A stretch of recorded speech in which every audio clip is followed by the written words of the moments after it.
Hello everyone, welcome to another edition of Pete's CD Vinyl World. Today we're going to be doing a deep track top 10 list for Kiss, but just the non-makeup years.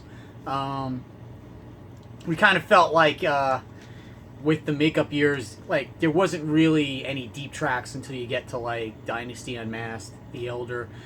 The first 6 studio albums, pretty much all the fans know all the songs, so we just wanted to focus on the non-makeup years, which is Lick It Up through Carnival of Souls. So it's funny too because we both saw that this morning. Sea of Tranquility, Pete Pardo put up a video of his own of Kiss deep tracks that covered all eras, but we had planned on doing this anyway, so it's kind of weird that he did his. So, deep tracks, we're talking about songs that weren't played live a lot, weren't released as singles, didn't have videos, blah, blah, blah. So, you can go first. What's your number 10? So, my number 10 is Boomerang. What is it? Boomerang. Oh, Boomerang. That's from Hot in the Shade. Hot in the Shade. That's a Gene song, right? Yeah, it's the last song on the album. So, I think it's one of the best songs on the album. Yeah, it's definitely a pretty heavy song there. My number 10, I kind of cheated. I have a runner-up that's going to be from the same album. It's from Carnival of Souls. It's they're both Paul songs. I Will Be There / In the Mirror. I Will Be There, I think, is Paul's probably best ballad throughout the non-makeup years. He wrote it for his son, and in any other era probably would have been somewhat of a hit, but they never even released it as a single. The other song I picked was In the Mirror.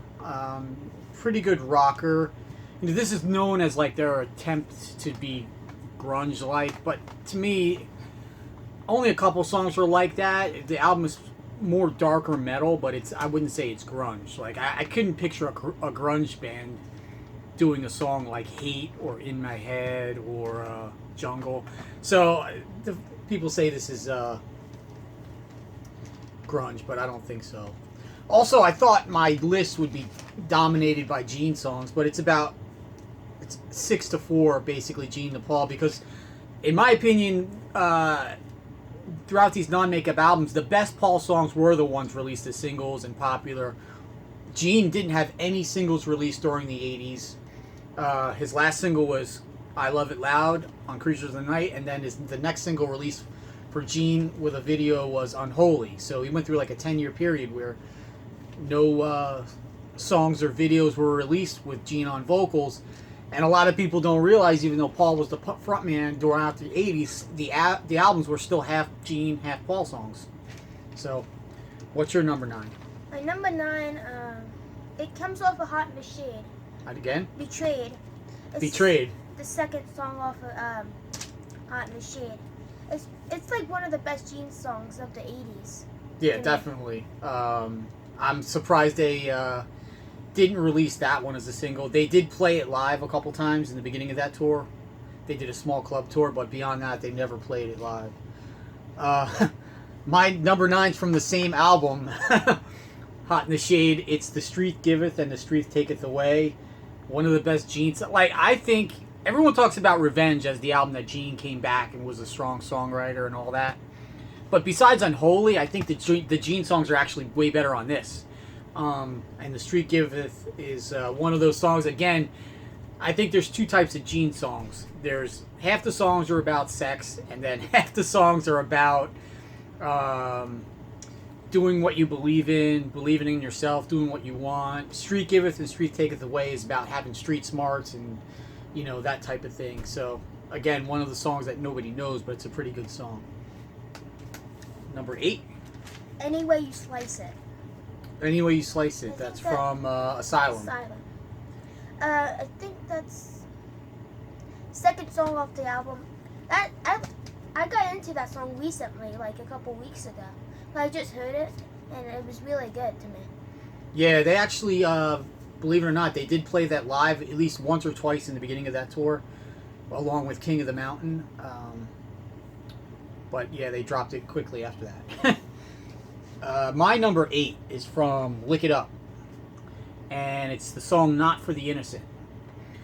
Pretty strong album. This is basically same type of album as Creature of the Night, real heavy album. All the songs were either co-written or written by Vinnie Vincent. Not for the Innocent is one of those real heavy, dark Gene songs. You know, should have been at least played live. I know they never played it live, but definitely one of my favorites from this album. And my list, I don't know about yours, but my list also doesn't have any opening songs from any of these albums, because even though those songs weren't released as singles or didn't have videos for them, to me they're not deep tracks because they're the opening song on the album, and most Kiss fans are pretty well aware of like Exciter and King of the Mountain and all that. So I didn't include any of the opening songs as my list. So you're up to number 7, I think? Under the Gun. I think. Under the Gun's on Animalize. Under the Gun, the first time I listened to this, that must have been like one of my favorite songs off this album. Yeah, I mean, that song was co-written by Eric Carr, and they did play it live, I think, on that. They definitely played it live on that tour, and they actually played it live on Hot in the Shade before they started playing I Was Made for Loving You. So that song sort of hung around in the 80s, but yeah, it wasn't really a video or a single or anything. So what are we up to, number 7? Yeah. Oh, my number 7's from the same album, actually. It's Get All You Can Take. Animalize itself is probably my second to last Kiss album. If I was to rank the studio albums, I think Monster is my least favorite. This comes in next. I just don't think it's definitely the worst Gene album as far as his songs. Yeah, not really memorable. Yeah. But Get All You Can Take is the other really good Paul song on here, besides Heaven's on Fire, Thrills in the Night, and I've Had Enough. So what do you have, 4 songs on here? Oh, Under the Gun too. Yeah, so all the Paul songs are good here. The Gene songs are not so good, but Get All You Can Take I always thought was a good song. I think they might have played it live once over in England, but that was my number 7. Number 6? Spit. It comes off of Revenge. I always really liked that song because I listened to this album a lot, so like every time I'm like, wait, song. Yeah, that's got kind of a bluesy song, bluesy feel to it, and actually on Kiss Unplugged, the part that wasn't on the album, like during the outtakes while they were changing sets and stuff, they played half of Spit. They never played it live on tour anymore. My number 6 is from Lick It Up, and On the Eighth Day, the ending track. Another song that I can't believe they didn't play live. Yeah, that's one of my favorite songs.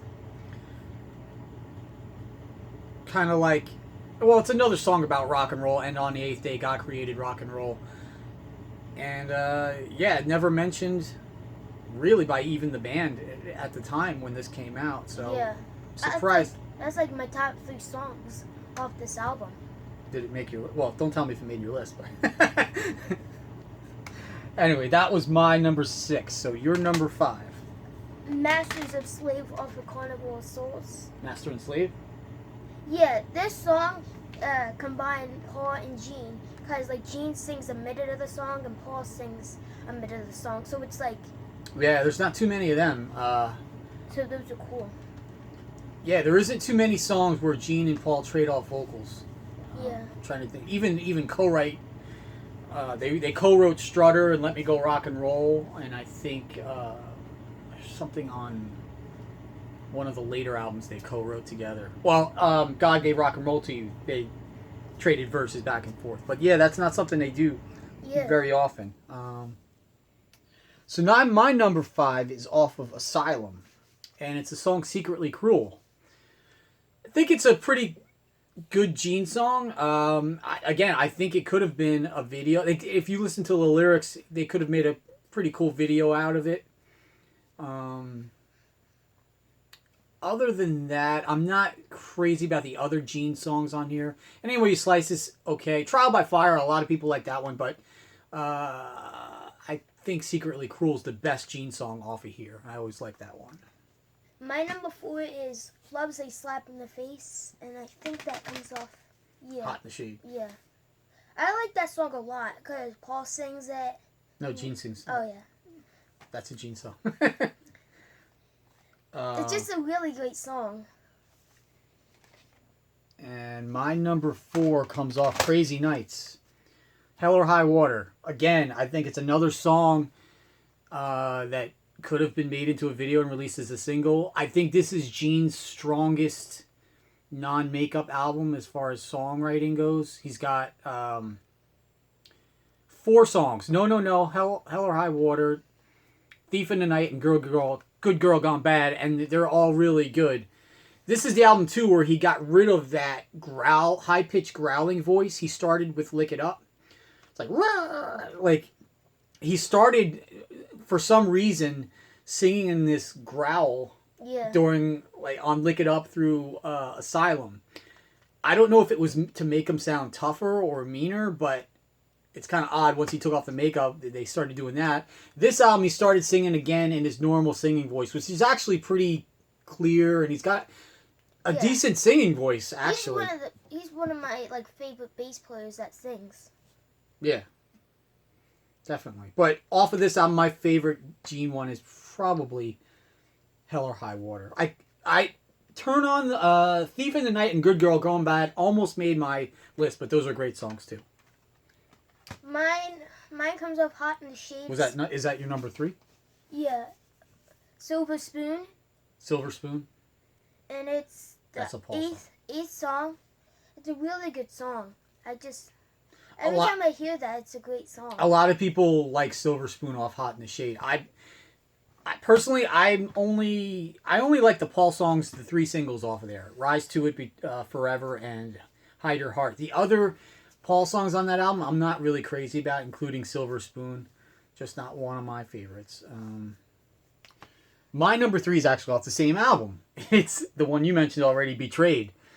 Again, one of the best Gene songs in that entire decade, I think. Should have been a single. They did play it live a couple times early on, but ironically, it was co-written by Tommy Thayer, who is now in the band. Tommy started working for Kiss around this time. He was a tour manager, did some other stuff for them, eventually replacing Ace Frehley and becoming the Spaceman. But he actually co-wrote that song with Gene. Number 2? I Walk Alone off of Carnivals of Souls. If they would have released it the year they recorded it, this could have been a great album. But they just decided to release it when all the original band members got back together, so... Right. So, during the whole time of Unplugged and when they did the reunion tour, they had this album. They were planning on recording this album. And it came out a couple of years after the reunion tour had done. So that it's sort of, even it says the final sessions, it was sort of released as an afterthought.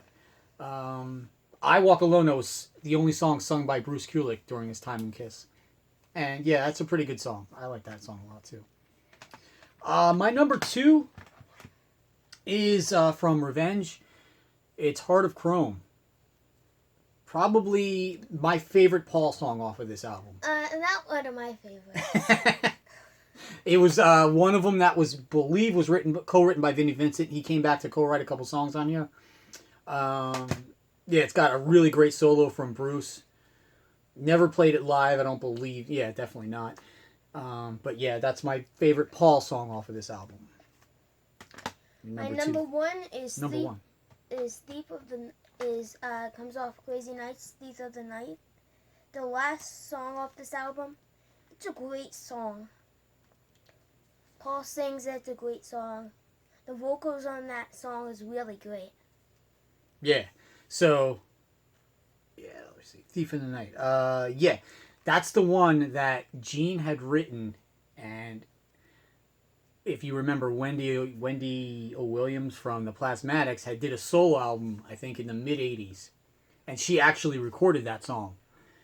For some reason, Paul didn't know that, and he allowed it to be on the album anyway. Kiss did their own version of it. Supposedly, after the album came out, he was pissed when he found out that it was already done by Wendy O. Williams, but it's a great song nonetheless.